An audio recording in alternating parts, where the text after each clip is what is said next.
नमस्ते गाइस, स्वागत है आप सभी का एक बार फिर मेरे इस चैनल पे जिसका नाम है speak urban English. Good morning to you all and welcome to my channel speak urban English. So guys, आज मैं आपको एज सच कुछ चीज़ पढ़ाने नहीं वाला हूँ। आज मैं आपको कुछ चीज़ बताने वाला हूँ जो आपको बहुत हेल्प करेंगी इंग्लिश बोलने के लिए गाइस। क्योंकि आप में से बहुत लोग ऐसे होंगे जो इंग्लिश लिख पाते होंगे, पढ़ पाते होंगे, जब बात बोलने की आ जाती है तो मन में हिचकिचाहट होती है। तो आज का जो लेसन है दोस्तों हमारा, ये उन लोगों के लिए है ख़ास तौर पर जो इंग्लिश बोलना सीखना चाहते हैं। तो आइए गाइस शुरू करते हैं। तो दोस्तों, कॉन्फिडेंस तो बहुत ज़रूरी है ही इंग्लिश बोलने के लिए। और उसके बाद अब मैंने जो ये वर्ड्स लिखे हुए हैं इनके बारे में मैं आपको थोड़ा बता देता हूँ। पहले मैंने लिखा है दोस्तों fear of unknown. Fear of unknown क्या होता है? फियर ऑफ अननोन वो होता है दोस्तों, मान लीजिए आपको किसी पार्टी में या फंक्शन में जा रहे हैं जहाँ पे आपको लगता है कि आपको इंग्लिश बोलनी पड़ सकती है। गारंटी नहीं है कि बोलनी पड़ेगी, आप सोच लेते हैं पहले कि बोलनी पड़ सकती है, तो आपका माइंड पहले ही नेगेटिव हो जाता है क्योंकि आप पहले ही घबरा जाते हैं कि यार आज तो इंग्लिश बोलनी पड़ेगी, मैं सही से बोल पाऊँगा या बोल पाऊँगी, क्या मैं कुछ गलत तो नहीं बोल दूँगी, लोग क्या सोचेंगे अगर गलत बोल दिया। तो दोस्तों, सबसे पहले तो मेरी एक बात ध्यान रखिएगा, सबसे बड़ा रोग क्या कहेंगे लोग, लोग क्या सोचेंगे जब आप इंग्लिश बोलेंगे, ये आप मत सोचिए, उन्हें सोचने दीजिए वो जो सोच रहे हैं। आप फोकस करिए इंग्लिश बोलने पर। लोग तो दोस्तों अक्सर कुछ ना कुछ बोलते ही रहते हैं। और एक बात मेरी हमेशा ध्यान रखिएगा दोस्तों, अगर आपको इंग्लिश बोलना सीखना है तो इंग्लिश तो आप ही को बोलनी पड़ेगी, एफर्ट्स आप ही को डालने पड़ेंगे, प्रयास आप ही को करना पड़ेगा दोस्तों। आपके लिए आपका कोई फ्रेंड, कोई फैमिली मेम्बर या मैं इंग्लिश नहीं बोल सकता। अगर आपको बोलनी सीखनी है तो आप ही को एफर्ट्स डालने हैं दोस्तों, याद रखिएगा। तो फियर ऑफ अननोन जो दोस्तों एक फियर है, ये डर है, इसे आप दूर कैसे कर सकते हैं? इसका सबसे अच्छा तरीका मैं आपको बताऊं दोस्तों, इंग्लिश न्यूज़पेपर पढ़िए। और कोई भी उससे या कोई भी इंग्लिश की नॉवल या कोई भी किताब है, या आप अपने आप से खुद जो भी आपका मन आए इंग्लिश में, मिरर के सामने, शीशे के सामने खड़े होकर अपने आप से इंग्लिश में बात करिए दोस्तों। बहुत इफेक्टिव तरीका है ये। दूसरी चीज़ आप क्या कर सकते हैं, अपने फ़ोन में वॉइस रिकॉर्डर खोलिए और अपनी आवाज़ रिकॉर्ड करिए। कोई भी चीज़ याद कर लीजिए इंग्लिश के सेंटेंस और फिर उसे सुनिए और फिर देखिए कि आपने क्या गलत बोला, क्या सही बोला, किस तरीके से बोला, किस लहजे में बोला। तो ये बहुत इफेक्टिव और कारगर तरीका है दोस्तों। मैंने भी इसी तरीके से इंग्लिश सीखी थी और मैंने आपको पहले भी कहा था, I will make you learn English the way I have learned it. मैं आपको इंग्लिश उसी तरीके से सिखाऊंगा जैसे मैंने सीखी थी। तो मैंने भी दोस्तों ऐसे ही सीखी थी। ये बहुत छोटी छोटी चीज़ें, हमें लगता है यार इनसे क्या होगा, रिकॉर्ड करके आवाज़ सुनूंगा या सुनूंगी तो उससे कोई फ़र्क नहीं आएगा, पर दोस्तों लॉन्ग टर्म में इससे इतना अच्छा फ़र्क आता है कि आप विश्वास नहीं करेंगे। तो ध्यान रखिएगा दोस्तों, ये जो मैंने चीज़ें बताई हैं ज़रूर करिए। तो गाइस, दूसरा जो पॉइंट है हमारा वो है क्रिटिसिज्म। क्रिटिसिज्म दोस्तों किसे नहीं झेलना पड़ता। आप अगर कुछ नया करने की सोचते भी हैं तो बाहर वालों की तो छोड़िए, आपके अपने घर वाले ही आपके अगेंस्ट खड़े हो जाते हैं कि यार ये तेरे से नहीं होगा या तू ये नहीं कर पाएगी। तो अगर आप इंग्लिश बोलने के लिए उन्हें बोलेंगे कि मेरे को इंग्लिश सीखनी है, तो वो बोलेंगे यार तेरे से नहीं होगा, रहने दे।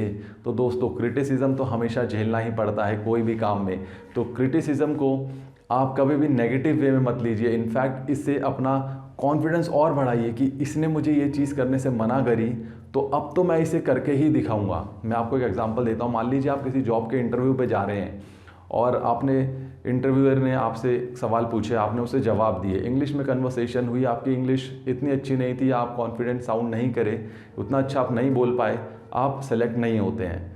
तो बॉस आपको बोलेगा कि यू आर नॉट सेलेक्टेड, या उसने आपको जो भी रीज़न दिया कि आपकी इंग्लिश अच्छी नहीं थी, तो आप इनफैक्ट ये बोलने के बजाय कि ओके सर, और आप वहाँ उस रूम को छोड़ दें, बेटर ये होता है दोस्तों कि आप क्वेश्चन करें उस बॉस से कि सर आपने मुझे सेलेक्ट क्यों नहीं किया, what are my shortcomings, मेरे में क्या कमी थी, अगर इंग्लिश में कमी थी तो मैं कैसे इंप्रूव कर सकता हूँ, ताकि वो आपके लिए अगले इंटरव्यू में हेल्प करें।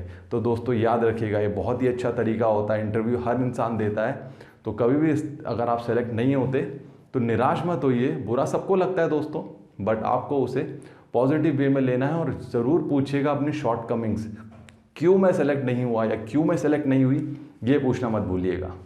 तीसरा जो वर्ड लिखा हुआ है दोस्तों वो है फिजिकल अपीयरेंस। फिजिकल अपीयरेंस का मैं आपको बताऊं दोस्तों, आप में से बहुत लोग किसी मैगजीन में या किसी मूवी में किसी एक्टर को, मॉडल को देखते होंगे और फिर अपने आप को उनसे कंपेयर करते होंगे, और फिर आप ये सोचते होंगे कि यार वो तो इतना कूल दिख रहा है, मैं उतना कूल क्यों नहीं दिख रहा। तो दोस्तों कंपैरिजन अपने आप को किसी भी मॉडल या एक्टर से नहीं करना है, किसी की भी फिजिकल अपीयरेंस से आपको नहीं करना है, क्योंकि वो दोस्तों एडिटेड फोटोज़ होती हैं जो हम देखते हैं। रियलिटी में चीज़ें डिफरेंट होती हैं, क्योंकि हम उनकी पर्सनैलिटी को देख के अपने आप को अंडर कॉन्फिडेंट कर देते हैं कि यार वो इतना अच्छा दिख रहा है, मैं तो दिख ही नहीं रहा हूँ, तो मैं तो इंग्लिश बोल ही नहीं सकता। इसका एक उपाय ये है दोस्तों कि आप अपने आप में अपनी खूबसूरती को पहचानें। हो सकता है आपकी आंखें अच्छी हो सकता है आपके बाल अच्छे हों, तो आप उनको एज एन कॉन्फिडेंट बिल्डर बनाइए अपने लिए, अपनी लाइफ में अपने आप को पहचानिए दोस्तों। और वो चीज़ आपका जब कॉन्फिडेंट बिल्ड करेगी तो आप इंग्लिश बोलने में आपको बहुत हेल्प मिलेगी दोस्तों। याद रखिएगा, मेरा ये पॉइंट बहुत ज़रूरी है।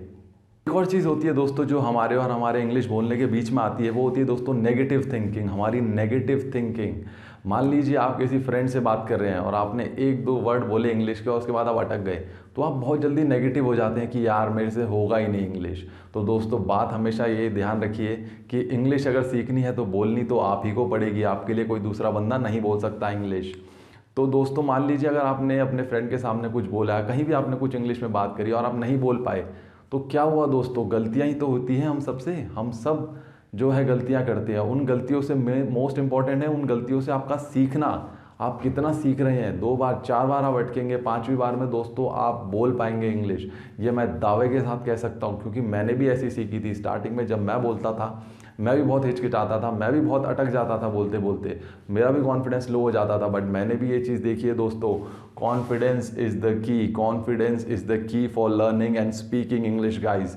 If you want to speak English, be confident, be energetic. दोस्तों नामुमकिन कुछ भी नहीं है, बस आपको प्रयास करने की देरी है। एक फोकस रखिए अपना कि इंग्लिश बोलना है, इंग्लिश के न्यूज़पेपर पढ़िए, नॉवेल्स पढ़िए, धीरे धीरे धीरे ही इंप्रूवमेंट होता है दोस्तों। एक दिन में कोई इंग्लिश बोलना नहीं सीखता। You have to make continuous efforts to speak good English guys, याद रखिए, रिमेंबर। तो गाइज आज का मेरा जो लेसन था ये सिर्फ आपको मोटिवेट करने के लिए था इंग्लिश में, क्योंकि आप जब तक मोटिवेटेड फील और कॉन्फिडेंट फील नहीं करेंगे आप इंग्लिश बोल नहीं सकते दोस्तों। तो जब भी आप कभी भी लो कॉन्फिडेंट फील करें, मेरे इस लेसन को दोस्तों बार बार देखिए और थोड़ा अपने अंदर कॉन्फिडेंस लेके आइए, बिकॉज कॉन्फिडेंस इज़ द की गाइज। कॉन्फिडेंस के अलावा कोई भी चीज़ आपको इंग्लिश बोलने के लिए नहीं प्रेरित करेगी। जब तक आप पे कॉन्फिडेंस नहीं है आप इंग्लिश नहीं बोल पाएंगे दोस्तों। इंग्लिश बोलना है तो कॉन्फिडेंस और सिर्फ कॉन्फिडेंस।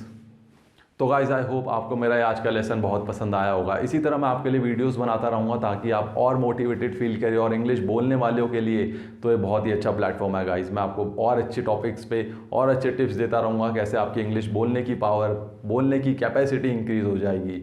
तो गाइज बने रहिएगा मेरे साथ, मिलते हैं अगले वीडियो में, तब तक के लिए नमस्कार।